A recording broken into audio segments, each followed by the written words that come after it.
Welcome to another episode of the Schlegel Design Remodel Podcast. Today we have Megan Bringman of Schlegel, one of our amazing designers, and she's here to talk about 2023 design trends. Megan, welcome back. Thank you. Excited to talk about these design trends and where everything's moving. I feel like every year it slowly shifts and then you see a full shift like 5 years later, right? Yes. And I was out at the Kitchen and Bath show a couple weeks ago, so I'm excited to kind of touch on what I saw as upcoming information. And it's kind of the first look of the year. You know, it's catching everybody up to where the industry is heading. So it's always exciting to see on the show floor. So I'm excited to hear what you learned there. Okay, so first design trend is nature inspired spaces. So natural stone, natural woods, like really just kind of mimicking nature.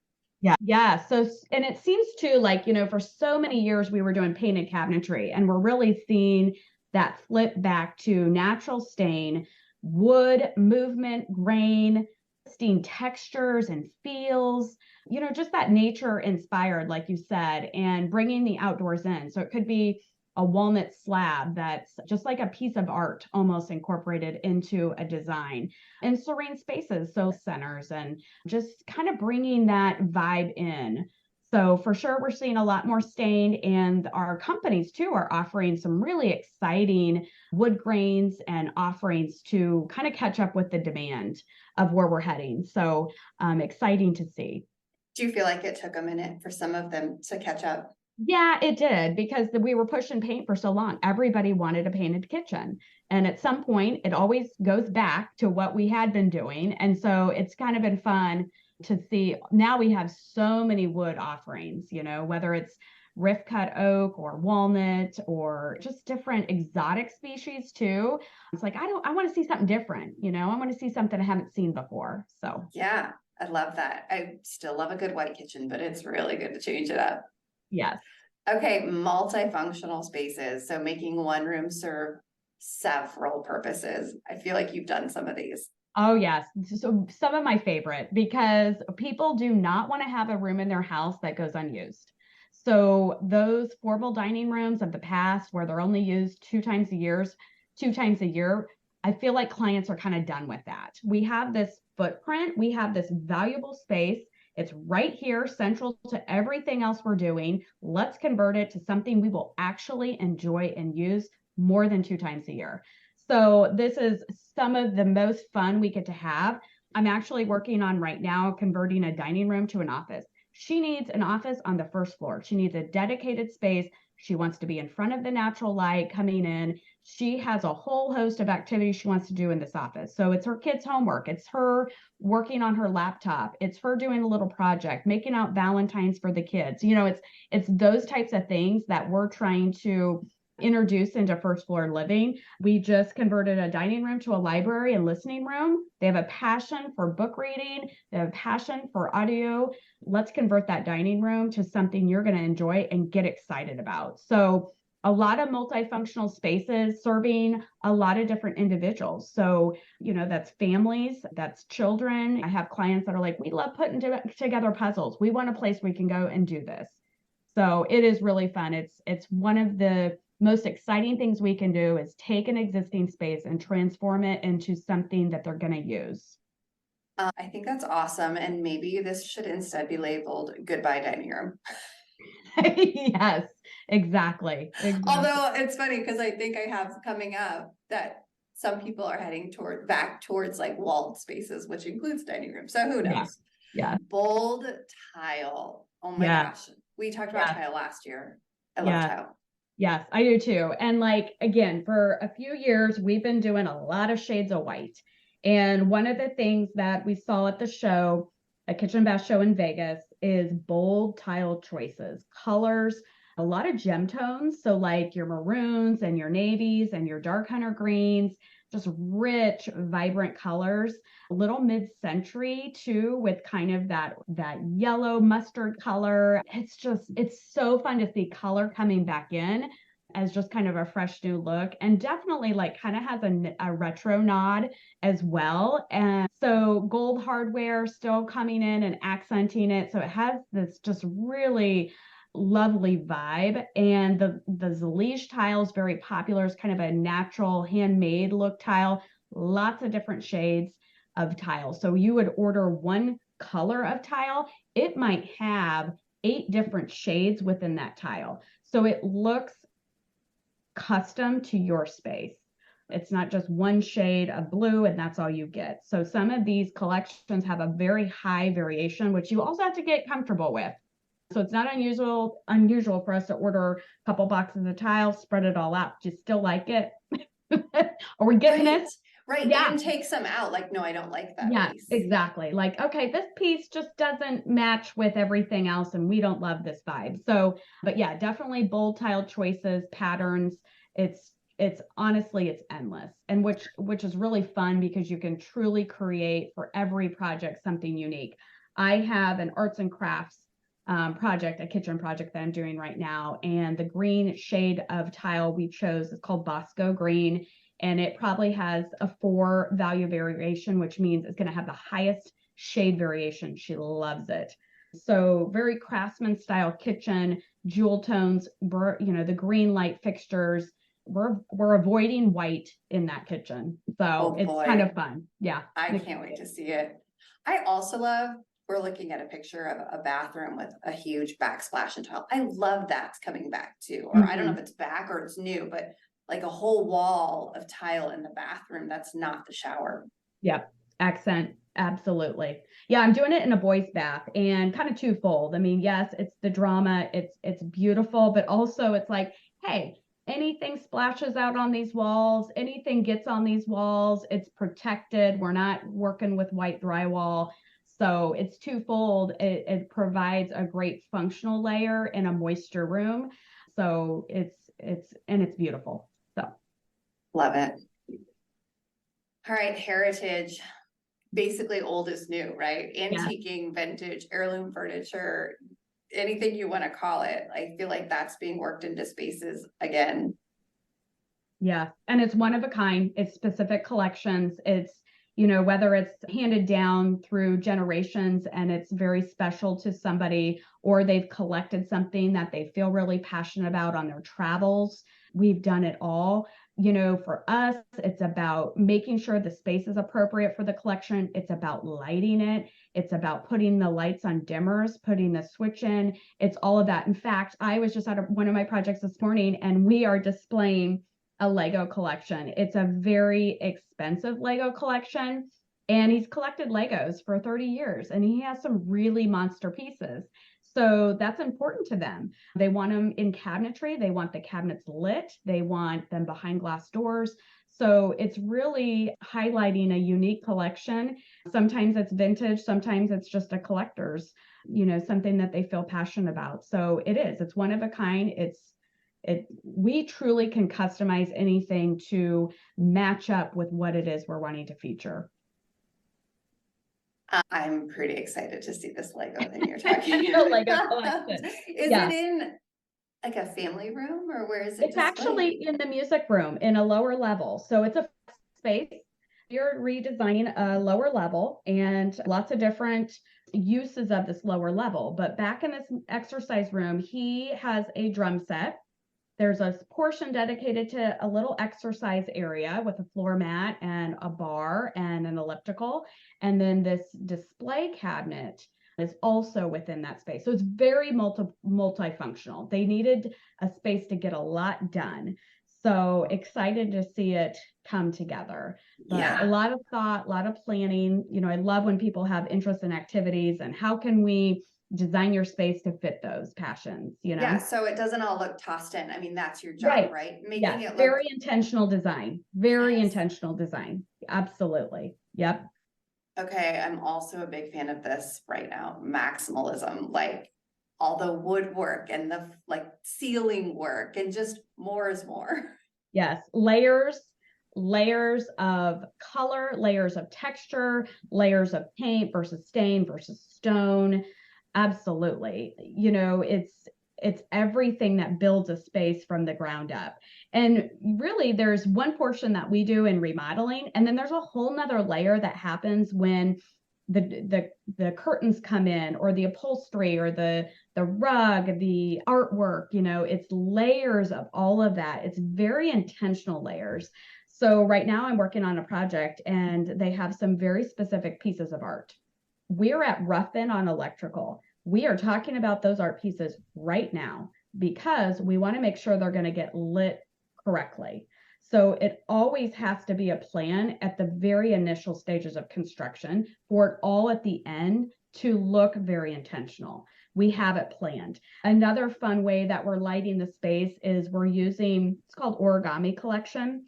They are 12 by 12 lit panels, and they are LED panels. So they're art and they're lights, and they're going to illuminate their hallway in their primary wellness, which is their bathroom. And so it's artwork on the walls that's illuminated. Again, it's another layer. It provides both functional light, and then it's this textured layer. We're probably doing a plaster texture in the primary bath there. So again, it's not just like, oh, it's just painted drywall. No, we can do really anything. What do we want it to feel like? We're doing a lot of tiled walls in there too, full height tile walls, plaster finish, lighting layers, art layers. That's So yeah, so cool. It's really, really fun. So yeah, it's taking that approach, and you start very early on, making sure you got all the layers established at beginning of project versus, oh, it's an afterthought. Oh, dang, we should have put a light That's there. a really good point. Yeah, Like, kind of starting at the very beginning, thinking through what's going to actually be the finished project. yeah, those rooms that look so put together look that way for a reason. They thought of every detail out. Exactly. And I also love this idea of the plaster wall with this origami. I mean, it's like you're kind of living in a museum, but it's your own. Absolutely. So cool. I can't wait for photos. Mhm. Mixed eras. So this image is kind of a 70s, which I feel like 70s are back. You talked about that yellow golden tile. I like the low boy furniture. I feel like that's all coming back, and then mixing it. Like, it doesn't all have to look Art Deco. I mean, you can mix Art Deco with something else. I love that. Right, exactly. I mean, textured walls, wallpaper, grass cloth, the colors, the low furniture, like you said, the pieces, the streamlined furniture, the light fixtures, coarse gold. I was again at the show a couple weeks ago, and GE Monogram revealed their full high-end refrigeration in gold, in a brushed gold finish. I've been kind of waiting for some interesting alternatives to stainless. So it was fun to see gold. The other thing we started to see was the detailed handle options for refrigeration. So no longer is it like, oh, you get style A. No, you have a selection of 5 different handles that you get to pick and customize. So again, kind of thinking of that retro, the gold is still definitely there. Brushed finishes, not as much shiny gold, but still staying in kind of that brushed matte for sure. So tile kind of coming into that retro vibe, light fixtures, all of that. I feel like that is a long time coming in appliances, man. Like, we've recently have at least had like matte colors, whites and blacks, and there's been some bold colors, but to your point, the hardware selection has been minimal, if any at all. Yes, exactly. Color, moody, dramatic. You've talked about jewel tones. What are you seeing in colors? Absolutely, jewel tones for sure. So like the burgundies, the hunter greens, and the dark navel. So funny because when my parents built their house years back, that's the color era that we were in at that time. She still has the sofa. Let her know, just hang on to it. So definitely see those dark, moody colors. And you'll see too, a lot of times the whole room is united. So like, let's say there's dark emerald, hunter green shade on the cabinetry, the walls are also that color. So it's wrapping the whole room in that color, walls and cabinetry. So it just kind of closes in and creates these very dramatic rooms. In that particular space that I'm thinking about, which is that library, no overhead lighting, all beyond an accent, lamps, sconces, dark, cozy, get a blanket, cozy up, have a little time to read a book. So very dramatic in the colors, and in GE Monograms display, which I had to wait in line for 30 minutes because it was one of the most sought after displays at the show. They were featuring a lot of that dark wine burgundy with gold accents. It is like the 90s recreated, only prettier. It's better. It's not all shiny brass with it. Like we get options now. Yeah. Yeah, exactly. So it's really fun to see some of the marbles that we would pass by and we really didn't even see the showrooms. Some of those really dark burgundy marbles are all coming back. Kohler had quite a bit of the dark burgundy marbles in their display booths. You know, we're going to continue to see that natural stone layer, but now like, no, I don't want just white and cream marble. I want something dramatic. What do you have in black? What do you have in dark green? I'm going to let my mom know to keep her green marble in her fireplace. Yes, absolutely. Absolutely. Yep. Also with the color, I've noticed matching the trim to the walls. So I've seen that a lot too lately. Is that like more and more common? Yes, like almost just an envelope of one united color. We might play with the sheen. So like the sheen level on the trim versus the walls, even though it's the same color, we're usually playing with a sheen. So more matte on the walls and a little bit more sheen on the trim. But yeah, tone on tone. Love it. Love it. Yeah. And pattern on pattern. That's our next one. So tone on tone, pattern on pattern. Pattern, like you mentioned, wallpaper and tile and everything. Yes. Yes, absolutely. And I think like the perfect spaces to do this, because it's a little high risk, or small spaces. So like think of a first floor half bath. You're not spending a lot of time in it, but there's a lot of punch a wow. Your guests are using it. It's a place to have fun. So whether that's a pattern floor with pattern wallpaper, I just did a powder bath and it's got a lot of layers of textures and it has the green graffiti wallpaper, which I think I showed you. And then a layer of like rattan on the mirror, gold sconces. I mean, it's just a place to have fun. And that's where you can play with a lot of those patterns and almost over exaggerate in that small of a space. You know, you may not want to take your whole kitchen and do something like that, or your whole primary bath. But in a small place, it's really fun to like pack a lot of punch, a lot of different fixture colors. One thing too that I saw out at the show was fun is colored toilets. And Kohler, they do such a great job of showing us over the years what they've done. And they had every single color that they had in previous years out on display. And I got a kick out of the spring green as it was labeled coming in 2023. So I just think color is definitely coming back. It's here to stay. We're going to see things that we didn't think we would ever be specifying again. And I think we're going to get pretty excited about it. Lavender toilet. I love it and I hate it all at the same time. Like I think I'm going to see an application and absolutely love it. Yeah, exactly. Exactly. So we talked about removal of the dining rooms and here is return of the dining rooms, but not necessarily just because it's a dining room, but like closing in spaces. It's not all wide opening spaces anymore. Maybe it's cased in now. So it's separation of rooms. Yeah. But it's not just one wide room. Right, exactly. And I think, yes, still defining that space as here's where we're going to gather, but sometimes too, they're not as formal feeling. So sometimes like the furniture is a little more casual, like, you know what, we don't have to use this room just 2 or 3 times a year. Why aren't we in here 2 times a week? It accommodates our whole family. Like, let's make them super user friendly that even though they're in a separate room, we feel like they're still very inviting. The chairs are comfortable. The upholstery is, comfortable. So I think that dining rooms are going to continue to evolve and how we see them. But yes, we definitely don't see them going away. We do spend a lot of time talking about them. So, that biggest question of, do we get rid of it? Do we use it for other space value? How can we change it so you use it more often? Because I will say the idea of having a formal dining room, only using it 2 to 3 times a year, a lot of times doesn't make sense for a family that needs that square footage for something else. So if we're going to keep a formal dining room as a separate room, let's talk about how we can even pull different function into it. So I've done a lot of projects where we're pulling in entertaining bar cabinetry. So it's no longer just like, oh, we're just going to stick a piece of furniture in. No, how about we have another entertaining bar that has some hidden appliances, maybe a little sink in there. How can we design this dining room to suit you better so you use it more often? And so we spend a lot of time talking about dining rooms and how they integrate into entertaining.